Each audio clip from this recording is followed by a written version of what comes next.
In the bottom left, we're going to start with our blue Zerg player here in the quarterfinals of today's ESL Open Cup Europe. This is Elazer.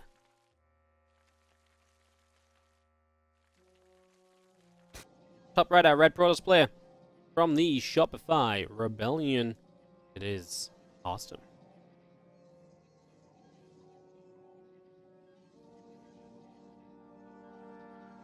All right then.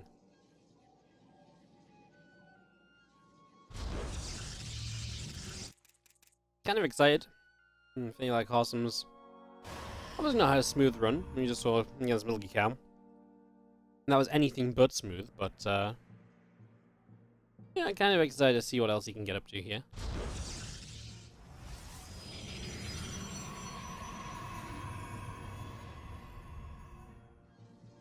I asked him, is today the day? And he said yes. I didn't specify what that meant from my side, but he said yes. So I'm going to say Harstem has officially said that today is the day he's winning another one of these ESL Open Cups. So in my eyes, from here on out, this is the Harstem show.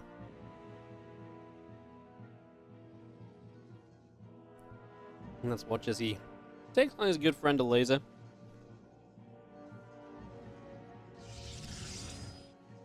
And Elazer, who's definitely been a bit more, again, kind of finding his rhythm again lately, I guess is a good way to put it. I feel like he's been playing well in tournaments, having some good runs. Kind of got a little bit stuck against some Protoss players lately. Got knocked out of Home Story Cup and TSL by Zaun, if I'm not mistaken. So, but in other matches, he's honestly been looking pretty cool and pretty good. So, I have enjoyed watching him play. I just feel like he's kind of finding his foot again in the world of StarCraft 2. I mean, not that he ever really left, but Elazer was, at one point, you know, one of the very, very top foreigners. And I was talking about this the other day when we were casting him, and it's like, well, actually, Elazer's never been top 4 since this new version of, like, online dream hacks and stuff came around. So, to not make top 4 in Europe in the last 2.5 years, to me, that's wild for Elazer. Because to me, Elazer was one of those players that was always at least contending to be there, and he's just not been able to put it together as much lately. So, kind of excited to see what that maybe means for him in the future, and if he does get back on track, that would be really awesome to see. And I do feel like he's been making steps towards that again, so yeah. Excited to see how he does in the upcoming season of DreamHack. It's a couple months out, but it will be very fun.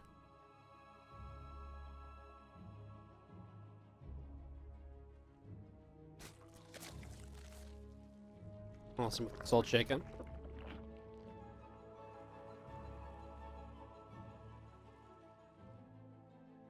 Queen looks at this like, huh, what is this? I've never been salty in my life. I just kill everything from 20 meters away. Why would you need to be salty? The life of a queen, guys.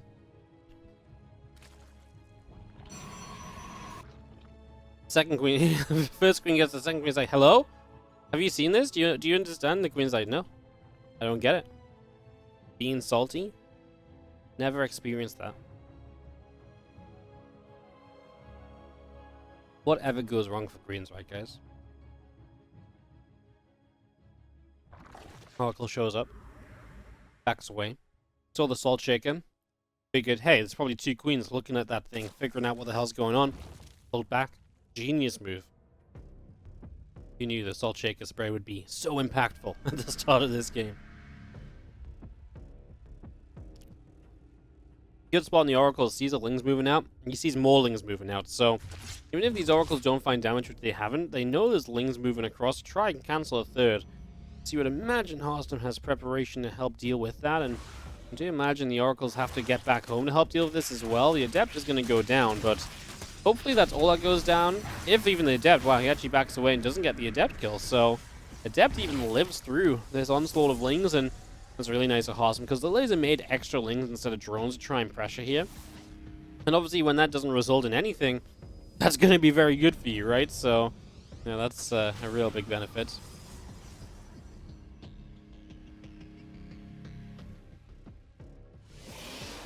Some good stuff there as you just see Blink coming online, a couple of gates coming up as well. And that's why Harstem is going to take this game. Not really too many surprises. It's just double Oracle, no triple Oracle, which is something we see a lot of, right? The triple Oracle is absolutely one of the big things we talk about right now. So, yeah, skipping one Oracle. Could add more Oracles, as this is going to be Roach play. So, when you're playing against Roaches, there's a lot of time where 5 or 6 Oracles can be very useful because, well, the Roaches can't shoot up, and you're not making anything that is going to shoot up very effectively.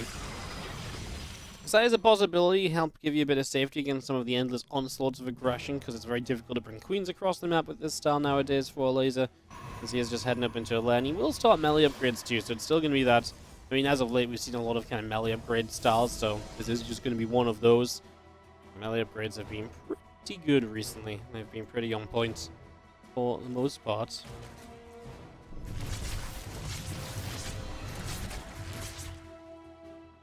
Oracles get a couple drones, but a lot of damage done on one of them, so needs to be careful with that. Obviously, you would prefer not to be losing the Oracles, especially if you do only have 2, right? They are important to keep the map control up. They are important to potentially shut down lings like this.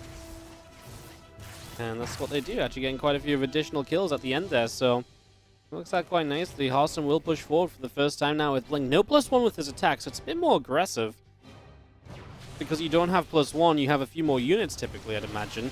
And obviously he never built that 3rd Oracle, so in that regard he's got a few more Stalkers as well. Oh, this isn't good though. He gets surrounded very quickly, and the Oracles are low energy.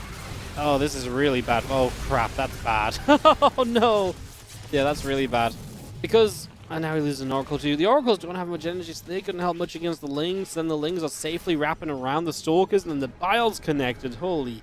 I mean, the Bile connections on the center of those Stalkers kind of shows you just how powerful they can be. The Adept counterattack finding only a couple of drones. I mean, it felt like Harstem had potential there, but the thing is as well, you look at Elazer, it's not like he's been crazy on drones, right? His economy has been somewhat stifled just from pure unit production. He has been good at building units, and so he was very ready to deal with those Stalkers, and it was very apparent. And the game that was honestly going pretty comfortably for Harstem kind of flips a little bit when you take 3 damage like that. We're even making a drop load here, which means we're going to bring the queens. We don't have Overlord speed though. Maybe it's actually just for a little drop into the main base. I thought maybe he's going to build a drop load, bring the queens, and just in case there's more Oracles, the queens can be there to help defend, because we are building more Oracles now as Harstem. I think instead it is indeed just... No, it's not actually over there. Where the hell is the drop lord? Oh, it's over here. Okay, so it is looking to basically just be a little Balin drop, just a very slow Balin drop. Oracles get rid of one Ravager, looking for another. The Queen gets here to push the Oracles away, though.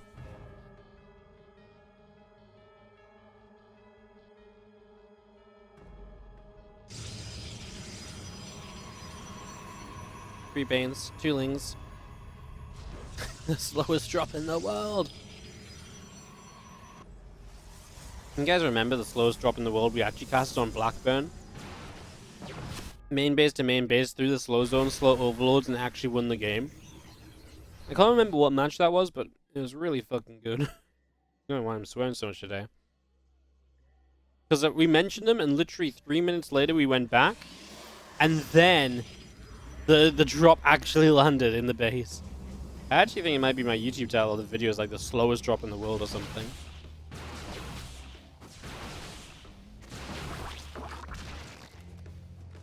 Knock down this Overlord, gonna try and break up this ramp. First the Bal's coming through, Stalker's gonna come back down, and the Balins continue to morph as we're gonna wrap around a couple different angles here. The Oracles are gonna activate, and the Banes, well, already forcing the Stalkers to blink back. Super Battery activates, try and keep these Archons alive as the Banes splash through. They don't really get any of the probes. Honestly, this feels like a good hold so far from Harstem. I was gonna say, these extra Banes do not want to commit up here because this just wasn't good enough. The Oracles got a lot done as well. This is a really good fight for Harstem. We look at the army graph here. I'm sure it's going to be, yeah, kind of brutal for Elazer. It would have dropped more, but obviously he starts reproducing so quickly, it starts to bounce back up. Considering where Harstem was at, very good fight for him. Really good initial defense. And obviously Elazer kind of is on a little bit of a timer to do some kind of damage, right? Because, well, it's a very, you know, it's a very low-tech army, and he's still just building more of it, so if he doesn't do something, then he needs to find a way to tech up. This time a Baneling drop with a speedy overload and Baneling speed. 4 probes go down to start. Stalkers do not have the last shot needed, and that means the drop gets to the natural. It's very easy to believe that this overlord dies. So this is bad. 34 probes go down as the multi-prong hits. It's really easy to believe that overlord died because it hit the high ground. So you look back and you just don't see it anymore, right? So yeah, this is rough, and obviously this opens the attack into this base as well, and this time Harstem doesn't have enough. Maybe the last attack was good enough for Elazer.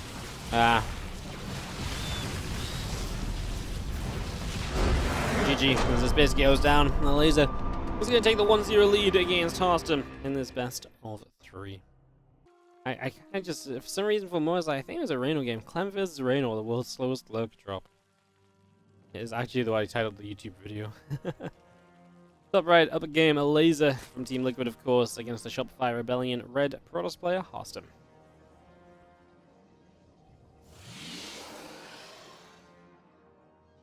I'm Rakid, thank you so much for the 38-month resub on the Prime. GG, thank you so much.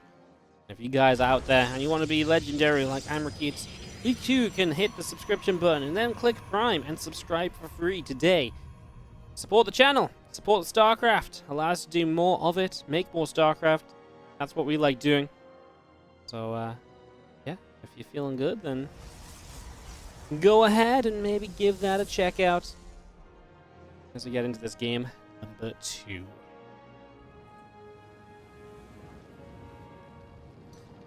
So, see now we coming down the bottom left side here from Elazer, heading down that bottom corner.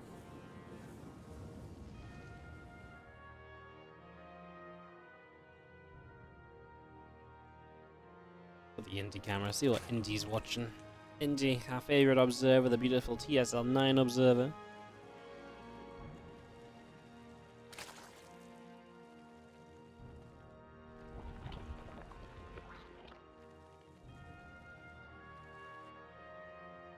So of course, coming through, gateways at the front. Wardy, please, I want Harstem to win. Look, Harstem told me today was the day. I'm sure he's just dropping a game to make you guys worried. He wants you guys to be all concerned so that you guys feel even better when he comes back and wins it. Harstem's a good guy. He doesn't mind taking the pressure of being a game down to make the victory even better for you guys at the end of the day, you know? He's a man of the people at the end of the day, you know? A man of the people. Stargate opening again here from Harstem. To be fair, it was a pretty neat early game from Elazer, right? He was very much so kind of just able to defend a lot of the oracles. He never really took much damage. When he did take damage, it was the oracles giving up a lot of their HP to do so. So it was pretty much always good trades in that regard. That's definitely very cool to see.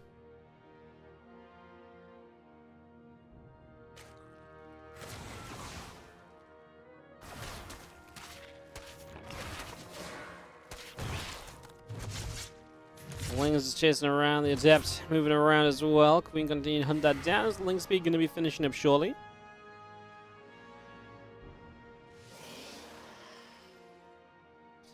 Overlord just waiting in the main base to reveal what's going on. Inside and out, as a map, a little bit shorter, a bit smaller in general than Data C, a bit more confined. That's what that means in the end. I mean, to me, it's actually generally easier for Stalkers to kind of get away from trouble on this map. There's a lot of chokes they can typically get back to and so on. That's definitely one thing for us to consider, maybe. It does mean if we as well, you know, stuff like that Stalker attacks arrive a bit sooner, so Elazer has to be even more on point with the speed at which he's prepared for potential attacks and aggression, etc., etc. So, those are, again, a couple of things to keep in mind, a couple of things to be remembering. As this Oracle flies through, a couple of Queens showing up, and the Oracle gets deflected into the right-hand side. Was this 2 Oracles again? No third just yet. He did show more Oracles last game when... I mean, it was against Roaches, so it's kind of when you do build more Oracles, but I was kind of wondering if it was going to be more Oracles because of the fact it was Roaches or just because of the timing of it all. As a couple of drones die, this Oracle going to come back through the middle of the map. Twilight Council is going to be finishing and the blink will start. All of those extra drones from Elazer still coming online, the Queens as well, and the Roach drone coming up.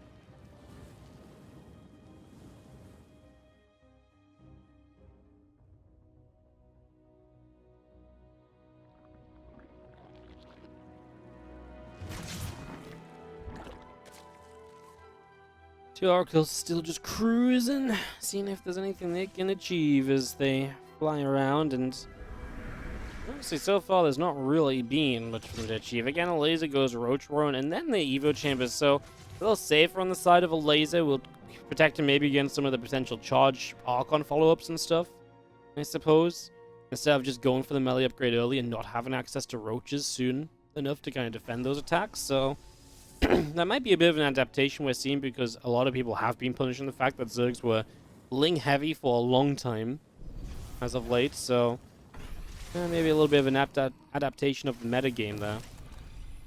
Oracle's getting through to crank down on a bit of creep spread. That is nice, right? You get rid of some of the creep in the forward position, just take that comfortable kind of setup away from Elazer that little bit. The Stalkers move back down to the south, and we're seeing what they can do very soon.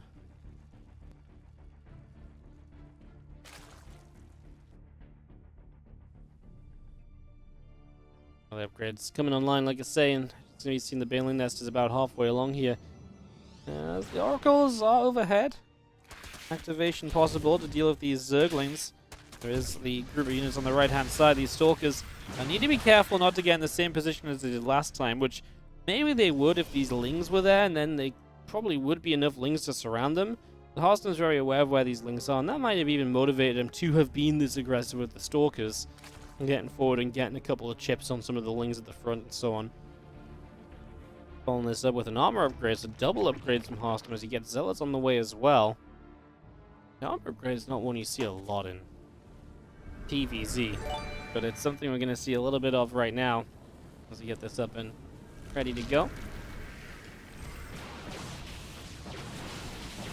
Gonna grab this Overseer kill as well, just knock that out of the sky before it gets online.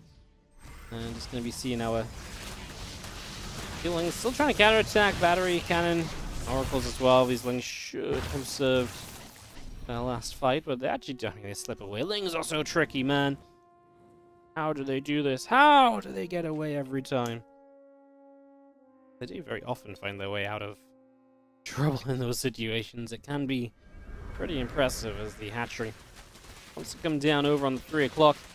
Lings, Ravages. Gonna try and knock down the rocks here. Stalkers get across and they grab a drone. I'm just gonna be seeing again some corrosive files, knocking down the rocks over here. Just looking to take those out and open up this area. Potentially move around a bit more. I mean, it's obviously nice just to kind of open up the areas at this point as the Zerg. You've got the army to be competitive on the map, so you generally just want to, you know, keep on trying to do that.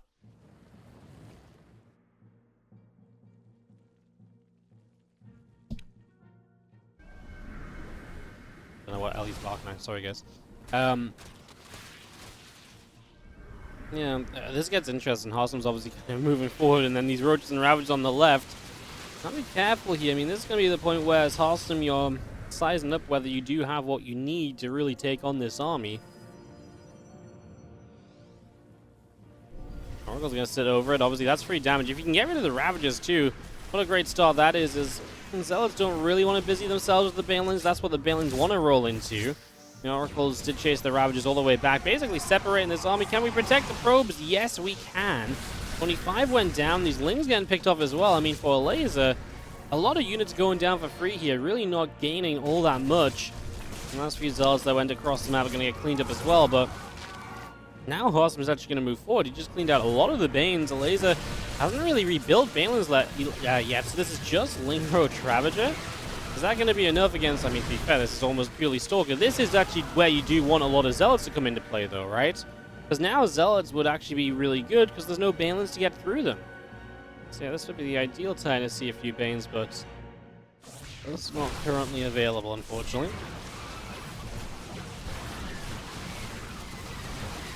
Stalker's going to dodge away from a few more corrosive battles. These Banes are still rolling through.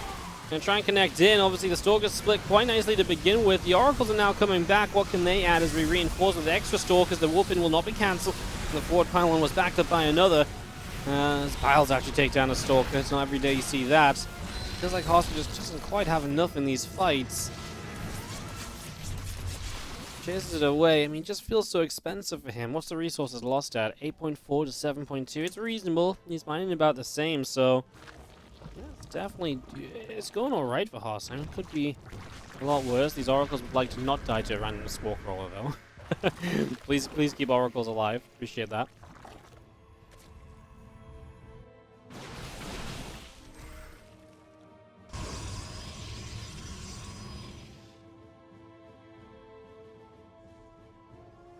Grabbing a couple of those Banes on the ramp. We continue through. Quick moment to say thank you to Fatty987 for the 68-month resub. Welcome back. Alfonso Donzo for the 28-month resub as well. 2.25. Keep it going. Thank you so much. Appreciate it, guys. Thanks for resubscribing. As well, this game takes a moment to reset into action.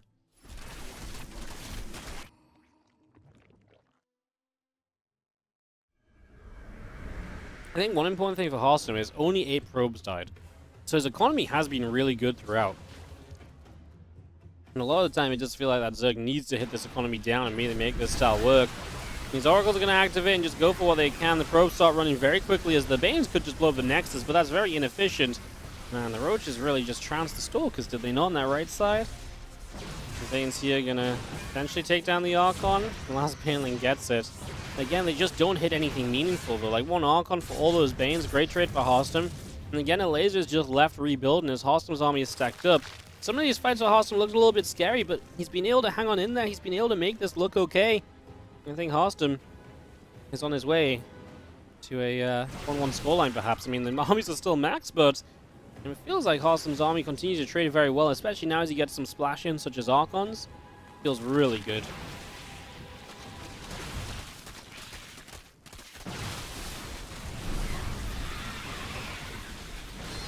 Stalkers escaping back, a few Banes rolling through. I'm just going to be seeing the Archons trying to tank counterattack at the same time, though. And that's really nice. Harstem going to get some damage done on the base as he does finally lose probes for the first time really in the game. He's killing workers himself, so he's making up all of the damage that he's absorbing. Yeah. Super Battery helping him to hold on. Supply is in his favor. Both players have banks to spend on the rebuild as well. Harstem with more money to spend even. At least until he used that warp in, which obviously just pushes him already further ahead in supply. The Zealot Archon force is just not being stopped. As long as he doesn't walk into the wall of Spine Crawlers, I think this army might just be, well, able to continue through. Or it backs away alive, right? I was just worried he was going to walk into the spines on the high ground 12 o'clock base.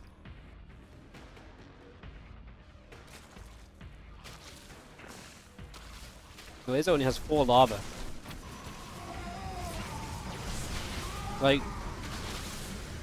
at this point, I don't even think he has the unit count he needs. Or the base count he needs to produce the units that he needs, right?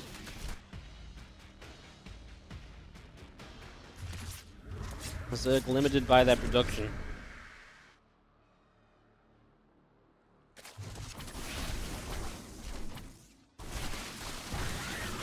As that's continuing up. This fight's obviously not as good for Harstem, but he's pushing the top left at the same time. And just means there's nothing over here, because this is Elazer's army on the right side. So it wins one fight convincingly, only to lose everything else in very decisive fashion. And Elazer knows that means it's GG. And we are 1-1 tied up, going to game 3. Away, my friends. As we have got in the top left-hand side, our red Protoss player Harstem. Bottom right, the blue Zerg is Elazer. And it's 1-1 here in this best of 3. When it gets to the semi-finals, where Clem is the likely candidate to advance there, but of course, surprises can happen.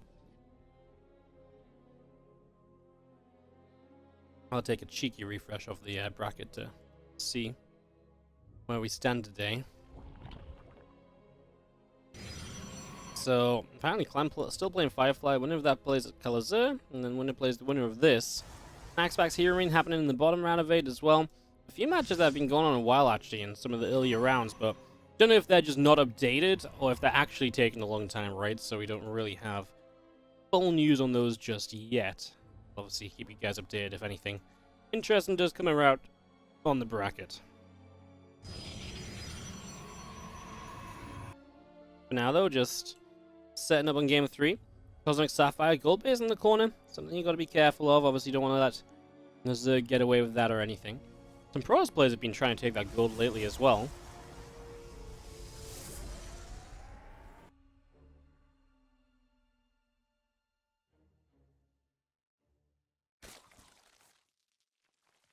Haven't really seen someone do it successfully, but there's been some attempts.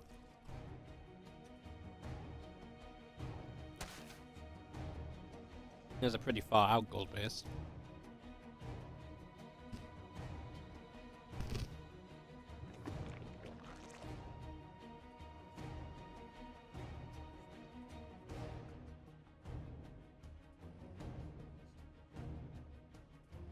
I mean, Harstem goes Stargate again.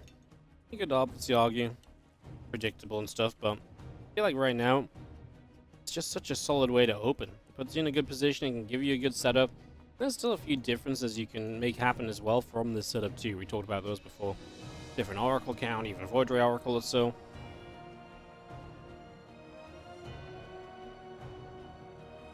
Different kind of timed on when you take your third. So there's a lot of ways to still mix it up, even though Harstem's been playing a pretty similar game 2 games in a row so far. He might just do it again. Harstem is the kind of guy who says, this style works for me. Don't really need to mix it up too much right now. Just gonna keep doing it. So we'll see.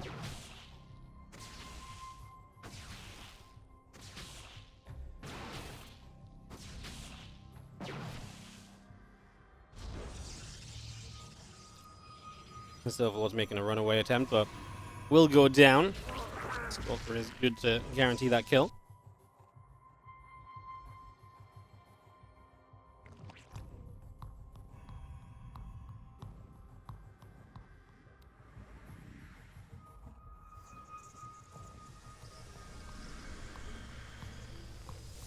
Power Cancel is halfway done at this stage, and the Robo Facility just now starting up. A couple of extra gates coming through.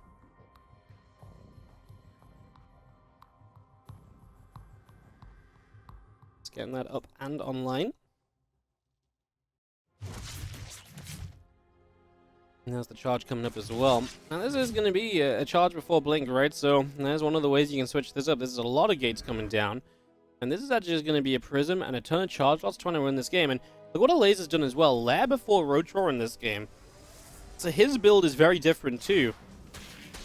And in previous games, it felt like Elazer was being very safe, moving towards a very good, moving towards a very safe setup initially.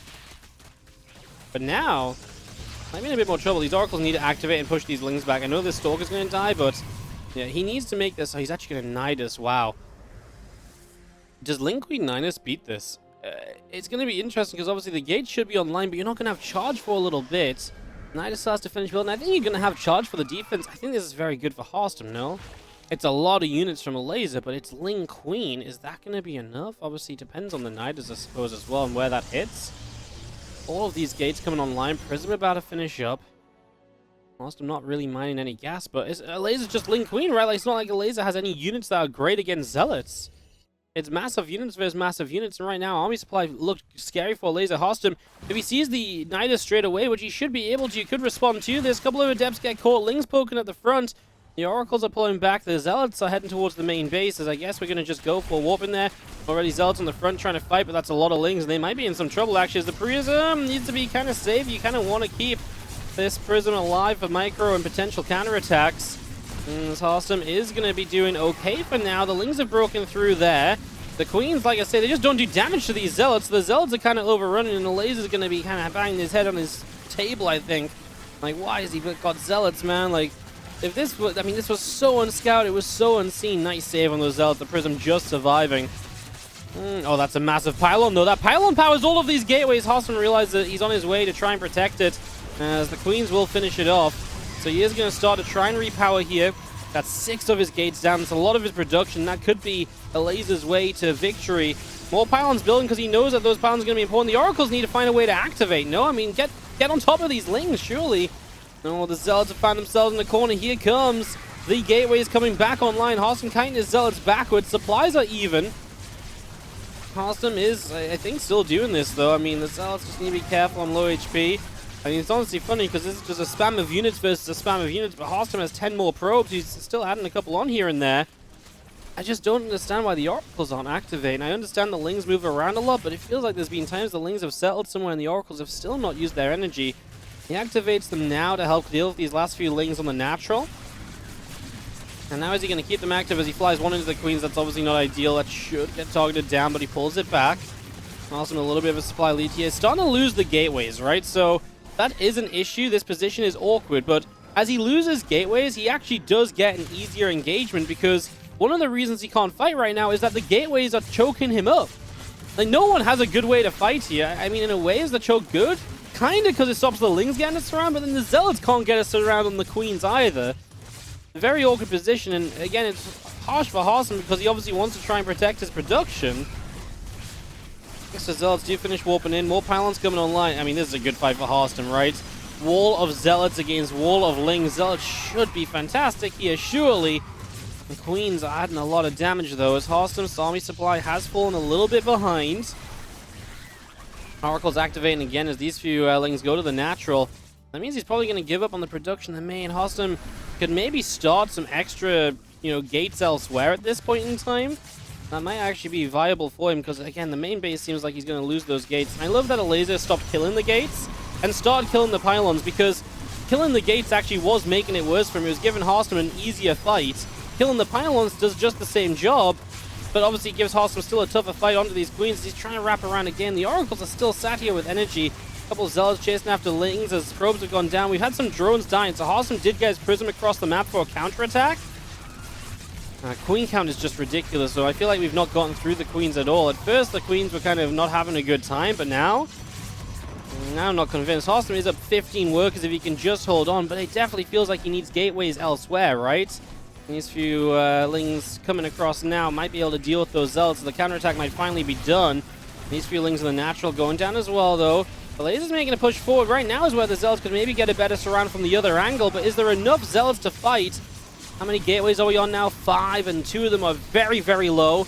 Gonna get another warp in here. The zealots definitely just thinking about whether they want to engage into these queens. I think they kind of have to. There's not a lot of lings here. This feels like one of the better moments for the zealots to go after the queens. We're gonna see the oracles as well as Harstem goes for an all-out defense in the main base. He's catching lings as they are spawning, but the queen count is just ridiculous from Elazer. And it's gonna be GG. The Sim City killed Harstem in this game. All of his gates being in this corner where the Nydus was is actually gonna cost him the game. Oh, wow.